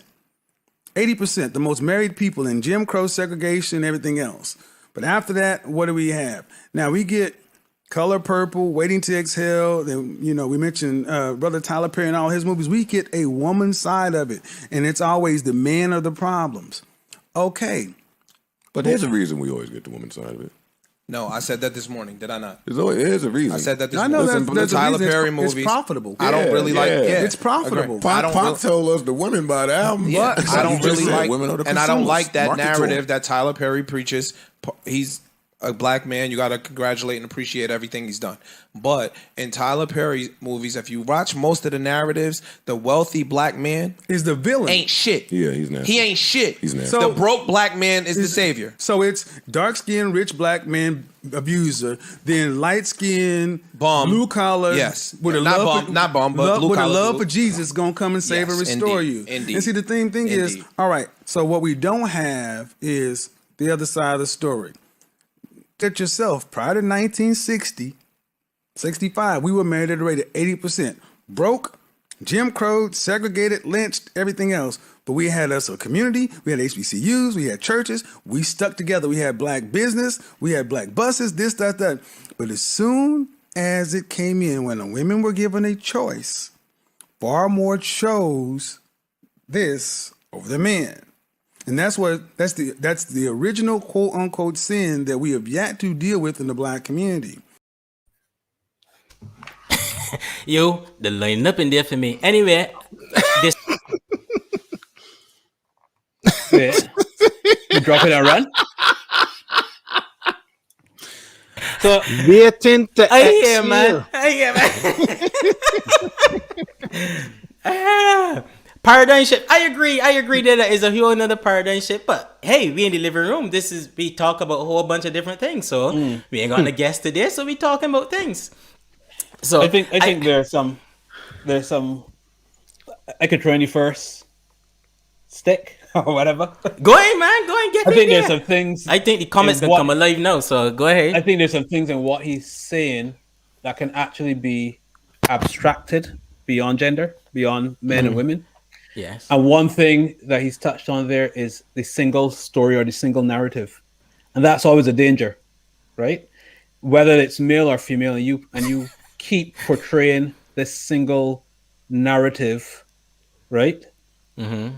It creates a problem in society. And Chimamanda Ngozi, the Nigerian writer, she has a really good TED talk, really looking at this problem of the single narrative that people portray, whether it's men or women or people from a certain country.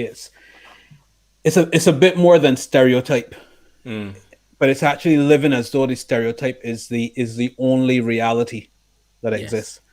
And I do think there is a bit of that when we talk about men and in this sort of cancel culture paradigm he refers to. I agree. I thought, no, bear in mind that was on the Joe Budden podcast, I think last week. You guys, you can go find it on YouTube, or I'll post a link to it. It's actually quite an interesting thing. Now that I have not actually only listened to a couple of Kevin Samuels things, but I saw the internet blowing up about some stuff he said. And yes, Linda, I saw a couple of clips where he did grade women and that kind of stuff as well. And I think what happened is that so he's been doing this for a long time, but it really blew up over the last few months or last year. I think when he told a lady that, who was on his show. So women call in and he talks to them and that kind of stuff. But in his mind, and I can say he's talking to them and just giving them the truth, or his truth as he see it in that conversation based on what they're saying. But one lady, I think, was giving her a list of what the man need to be. And he just went, but look, what qualifies you to want all that when you look like Emmitt Smith? And if you don't know who Emmitt Smith is an American football player.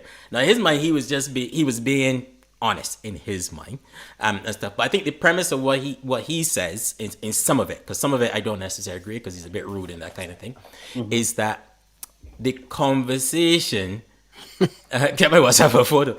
The conversation has been one where has been completely dominated with a narrative from women. So one of the things that he was talking about there, I didn't put it there because I didn't have a big long clip as well. He said, obviously everyone talks about Steve Harvey and what Steve Harvey says, and stuff, because Steve Harvey is gone from the perspective of the women and stuff. But he's saying the perspective of the man is usually hidden or knocked down, or corporate America don't want to hear it because they'll be canceled and da. So I just thought it was an interesting conversation to throw in the mix, because I think in that narrative, obviously he's talking about North America, but I think there's some parallels to the Caribbean and stuff as well. One of the things he was saying absolutely there is pre-1960s, black people were married at a rate of 80%. And that's in the Jim Crow South. This is in lynching. This is all these things happen. So what happened is what he was saying. So that's a little, I thought it's just interesting. Ladies, I mean, y'all in the thing. Do you think the narrative is too much from the women perspective? Is there an issue with men being honest in conversations? Do you think men are not being honest for whatever reason? You guys can tell me. I don't know. Michael, get any comments? I don't know if you're the only fella in there, but Adrian, get in there too. But this, but I just think it's a conversation. And maybe we got to do a whole show on it, to be honest with you, because I think it's worth a conversation. I don't know much about Cummins, but he's certainly uncovering some emotions that, I'm sure a lot of people can identify with. I need to go and do a little bit more research and understand where he's coming from.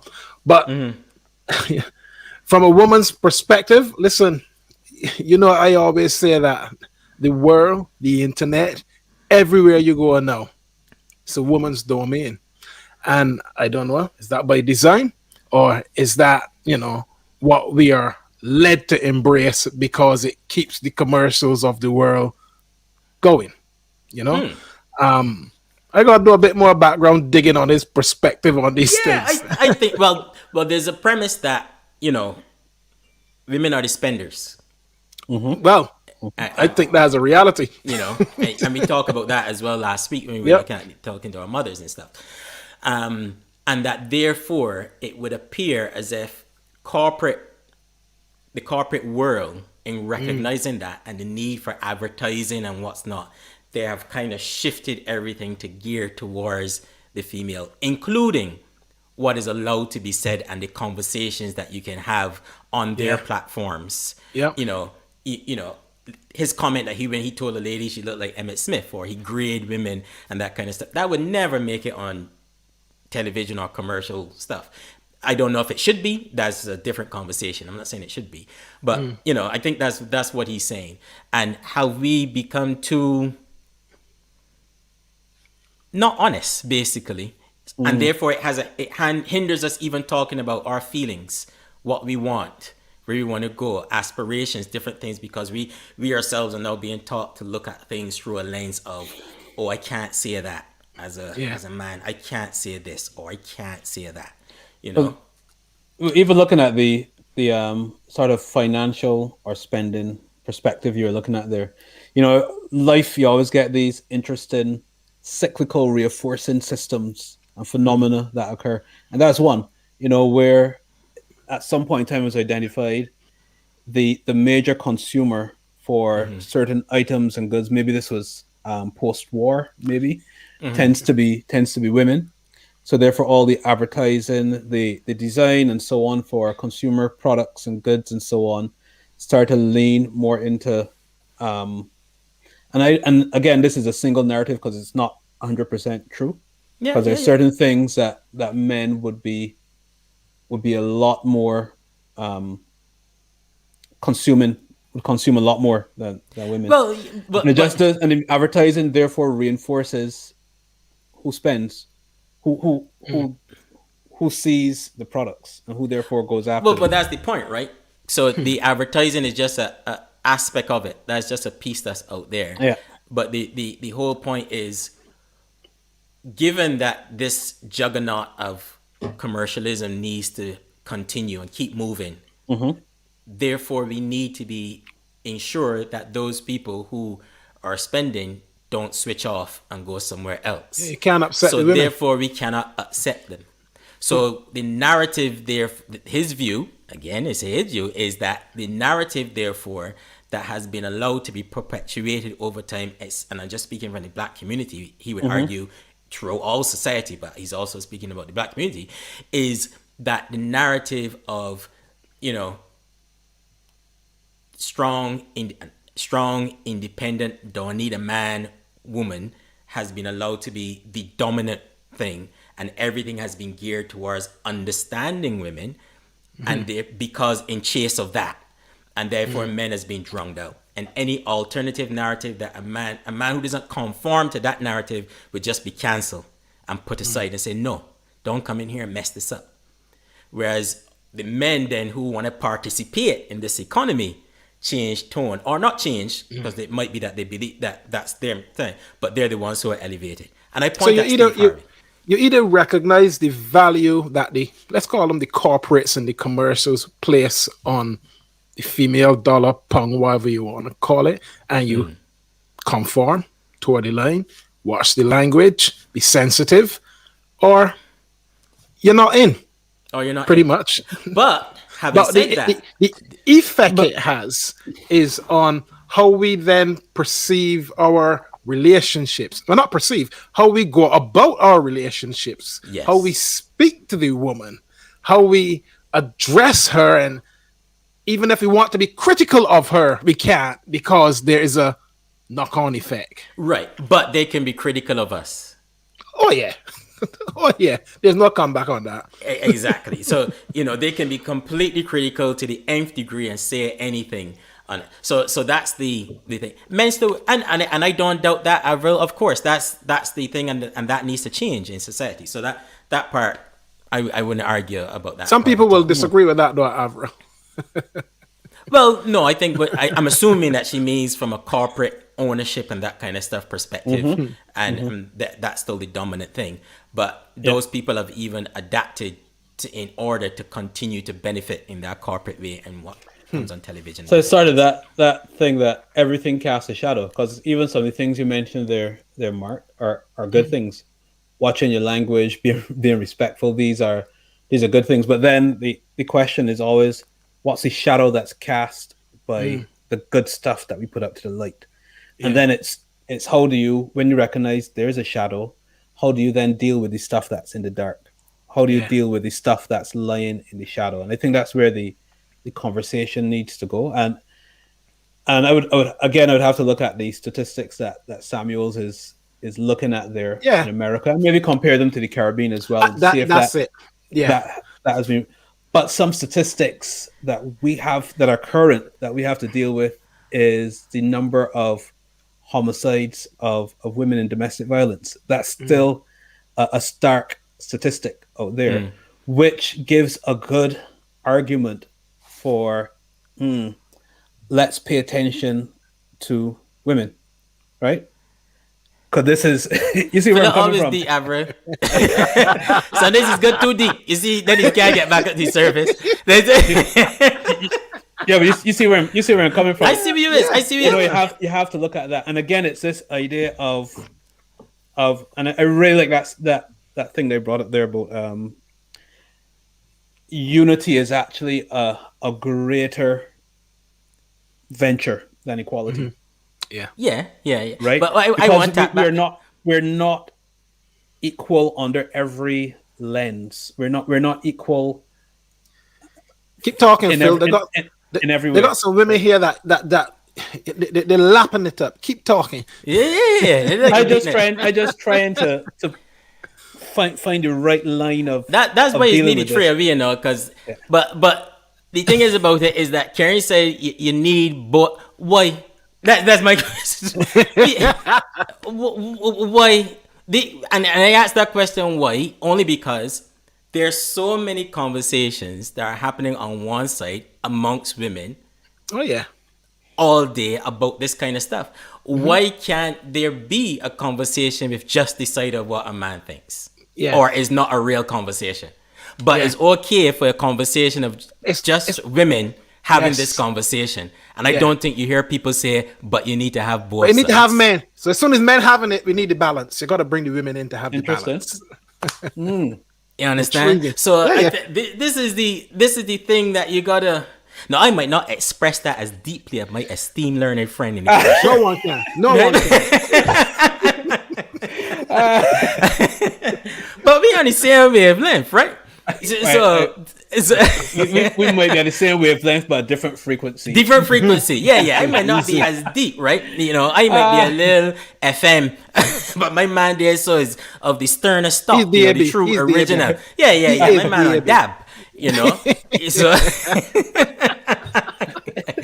you know, but this is the thing. This is the thing. Why can't we have that conversation? And why wouldn't women want to listen to that conversation of just men talking about it? Yeah, open up the can there. Man, you gotta open up this thing sometimes, man. Yeah, man. You gotta open up this thing sometimes. And join us next week when we. But what really got me thinking about it too, because even last week when I asked when it is what wrong with we as men in the Caribbean and stuff, and that's a valid question because I think. You know, and that's just a valid question when you're speaking to women and mothers and Caribbean mothers and stuff as well. But sometimes there's some other points of view that men might have. But again, I think what Kevin in that clip, I'm not condoning all the other stuff that he may have said. He's saying, but why is it wrong to speak your mind? But it's not wrong. You know, I think in that clip as well, further on, he mentioned, you know, songs like, I don't want no scrub. You could sing that song all day long. You talk about Waiting to Exhale, the movie. Imagine Waiting to Exhale reverse, but it's men doing the thing to it and that kind of stuff. It wouldn't see the light of day. But, you know, so why is that? And does it actually contribute to men being closed and not willing to speak and having But is there expectation that men can take it? What do you mean men can take it? Well, you mentioned you mentioned Waiting to Exhale there, which is an interesting one, because when you make films of that type, where it puts men in a particular light, nobody comes back and questions it. It just stays there. Y'all can deal with it. If you flip it the other way now, if we make Waiting to Inhale, I don't know, all men cast doing the same thing, probably would never make this screen because it's not deemed appropriate, too critical, or people don't want to touch it. It's just seen as though men can take it. No, this is. Oh Lord, there we go. And I saw my cousin Sophie told me to be careful, so I am. Tread cautiously. Yeah, because as I say, you was good deep, but sometimes, man, you gone a bit. You I don't mind. Too far into the deep sometimes. I don't man. mind spending night in a cave. To be honest, that's okay. Where was I going? Oh, sure, I lost my line of. You see what I tell you? Too deep. I come back. So our brother said not palatable. I guess if you do it, the narrative. But I just think there is a conversation there as to whether or not, you know, things have gone to the point where, again, we can't express. There's an expectation all the times on what a man needs to be. I could go there and probably find 50,000 books on what a man needs to be. But you're probably finding about 10 the other way around. Now, I ain't saying that they need them. I just saying that that's just the thing that it is, right? Okay, So- I don't remember what I was going to say. Yes, sorry. I'm back. Come back And I'm in, being man. very careful. Right, so this is where there's a current line of thought I think about a bit where, you know, people talk a lot about toxic masculinity. Toxic masculinity. Mhm. So masculinity isn't necessarily a male. It's a behavior, right? That can be that men and women can sort of portray, right? Masculinity is sort of driven by what I call the seed planter. We were talking about gardening earlier, right? It's the seed planter, and a seed planter, and you gardeners would know this. A seed planter needs to spread, right? And needs to sort of dominate and establish territory, right? And this is a useful thing for planting seed. But like anything that's toxic in high concentration, it becomes poisonous. Oxygen in high concentration is poisonous, right? It causes heart failure, it causes eye failure. Water in high concentration Yeah, causes we you get to that. drown as well, right? Now, femininity is more about, again, it's still gardening, is about nurturing in a locality, right? So you'd find someone You take all that here, boy, because you someone with high femininity is about nurturing, right? But of course, again, it doesn't mean that as a man you can't be a nurturer, or as a woman you can't be dominant. But you have to be careful with the concentration of these behaviors, right? So even things like if we look at waiting, I do nothing. if we look at waiting to exhale and so on, I think a lot of what's been happening in feminism is trying to adjust the concentration of certain levels in society, right? And this is what we have to watch, because sometimes our response might be, no, I need to throw a bit more acid into the solution, and we miss what the work is. And so this is where I still need to digest some of what Samuels is saying. His reflection, he might be looking at data that seems to indicate something, but the response that he might be generating from men might not be the exactly right response. Right. I ain't saying that is the right response. And I don't think that there is I don't know if there's a right or wrong response to it. It's just an observation. So if the observation from his perspective and from many perspective is that the conversation seems to be always one-sided, then how do you bring it back the other way and meet in the middle? It comes back to what we were saying last week about the differences between men and women. Sometimes the issue is people not willing to accept the differences.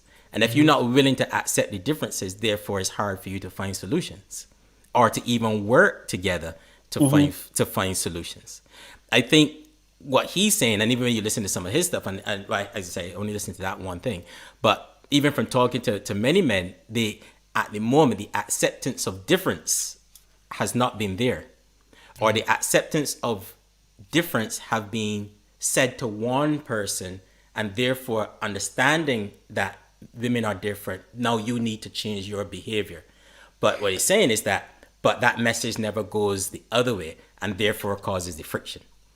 I think one of the things, so there's that in there. So the interesting conversation. I'm glad we had it though. And I think it's good. I think it's good. Yeah, and quite a can of worms, maybe a can of beans. Man, look.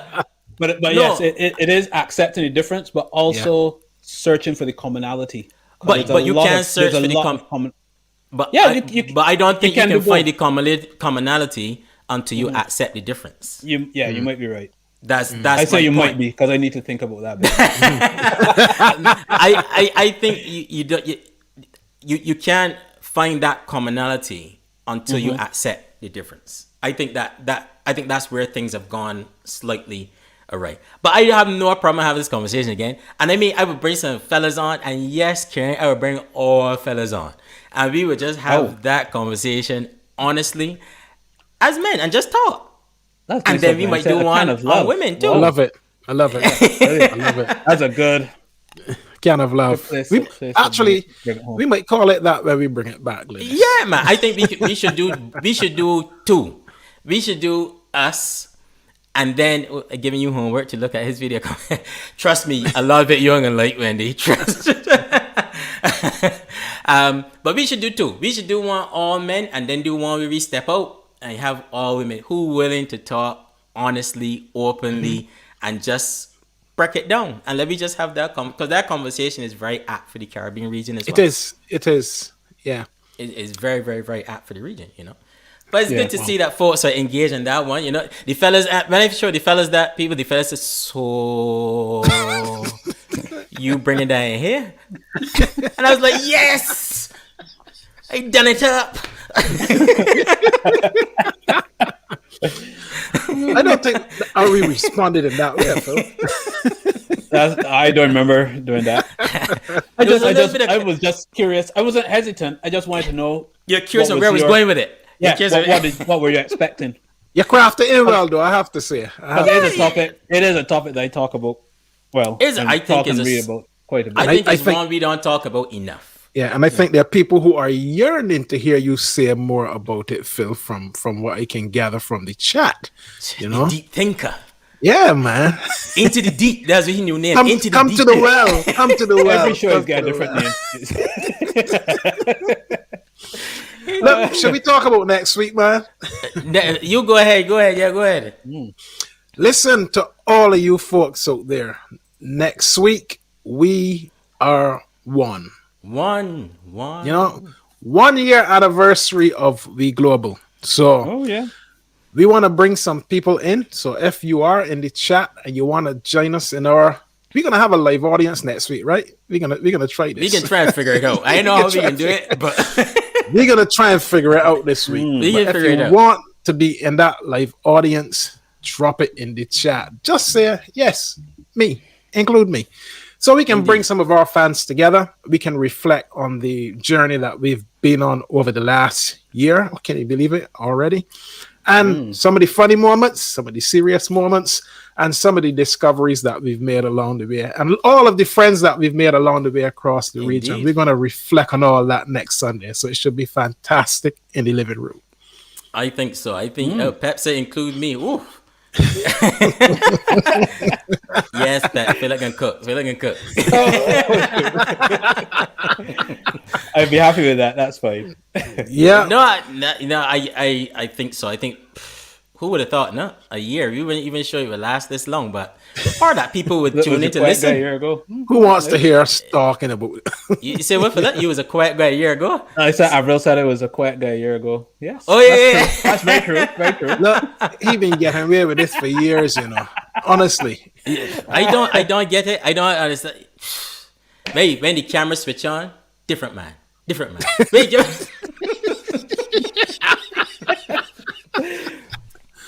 How could that be? Yes, bring your champagne. Bring whatever you want to the living room. Bring a bottle, Sunday. Have a drink with me. Do whatever you want to do. Bring your party hat. Banana brioche. Yeah, banana brioche. Yes, Philip. Michael and made banana carrot cake last week, so I might share some of that. Yeah. Thanks, V. Yeah, so bring anything. We can just have some fun. Look back at some previous shows. Talk to some people. Have some fun. It's just I can't even believe it's a year gone already. To be honest with you, but it has been. Maybe just start off talking with a few people to see what's going on in different countries. But it's been good. But anyway, good conversation tonight, fellas. You know, I always like when we do sometimes when it's just the three of us talking, you know, because we go all around the world and people get insight, you know, into how we chat. Hold your ground, Philip. Thank you, Arlene, and happy anniversary. Thank you very much. I'm taking care of myself, Brent. Yes. Philip know how we is already for years now, man. We just talk enough. But all good. Thanks, Sophie. Look, shout out some people there, so Carbon. Who we Man, had in there? I see V Watson there saying that she's quietly mulling over your comments. And there's been a lot of V them is a tonight. very polite lady. That means I disagree. She disagree. Oh, that's all right. I can see she's saying no, you know. Yes, I'm just quietly mulling over that. Yeah. That's all right. That's all right. Sophie, thank you. Avril, Valerie, Glynis, LB, see Dennis Young in there. Michael Cumberbatch is always in there. Mm-hmm. Karen Douglas. I saw somebody there. I didn't see that name. Cheryl King Edgar. Hey, Yes. Good evening to you. How's it doing, Cheryl? Dennis Young, thank you. Indeed. Adrian Lord, Lisa Dublin, everybody who joined us this evening. Indeed. Fantastic. Agreed. Phil, final word from you? Give us some knowledge. Not too deep. Nice, guys. Looking forward to next week. DD, we don't forget you. We never forget you, DD. Absolutely. Thank you for tuning in.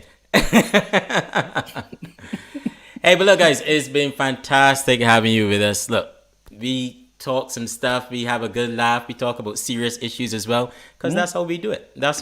And we thank you so much for taking the time to interact. We always say that you guys make the show. Not us. We just come on and we bring some guests together and we talk about a few things. But you guys in the comments, you're the ones who actually make the show. And we thank you for it. And, we don't take it for granted that you take 2 hours of your Sunday afternoons, if you're in the Caribbean, or Sunday evenings, if you're in Europe, to spend some time with us. So thank you. So until next time, and guys in Trinidad, don't forget, don't jackass the thing. That's what I was going to tell you when you show that video.